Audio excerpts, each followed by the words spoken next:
என்னக்கா இப்போ போய் படிக்கட்டு போயிருக்கிறீங்க? பாடி நீ தான் எனக்கு வெங்காயம் தக்காளி வாங்கிட்டு வந்து தரவளா? ஐயோ அக்கா மறந்தே போயிட்டேங்க்கா.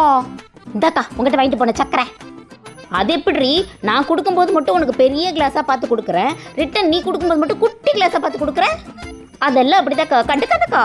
ஏண்டி இப்படி கப்பி கஞ்சித்தனமாக இருக்க? சரி அதை விடு, உங்கள் அம்மாவுக்கு உடம்பு சரியில்லை, நீ எப்படி இருக்கு? ஆமாக்கா, நேற்று தான் ஆப்ரேஷன் பண்ணிட்டு ஐசியூலேருந்து வெளில கொண்டு போட்டாங்களாம். ஒரு நாள் போய் பார்க்கணும். நீ போய் 2 நாள் கிட்ட இருந்து பார்த்துக்க வேண்டியது தானே? நான் ஏன் பார்த்துக்கணும்? அவங்களுக்கு தான் சின்ன மருமக பெரிய மருமகன் 2 மருமக இருக்கு, அப்படியே நான் பார்த்துக்கணும்? என்னடி இது, பெத்தவங்களை பார்த்துக்கிட்டு போய் கணக்கு பார்க்குற, அது உன் கடமை இல்லையா?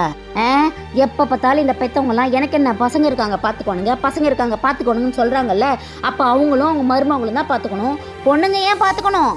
ஆமாண்டி, சின்ன வயசுலேருந்து உங்களை சீராட்டி தாளாட்டி வளர்ப்பாங்க, உங்களுக்கு நகை நட்டெல்லாம் போட்டு கட்டி கொடுப்பாங்க, உங்களுக்கு புள்ள பேர் பார்ப்பாங்க, உங்களுக்கு குடும்ப கட்டுப்பாடு பண்ணி விடுவாங்க.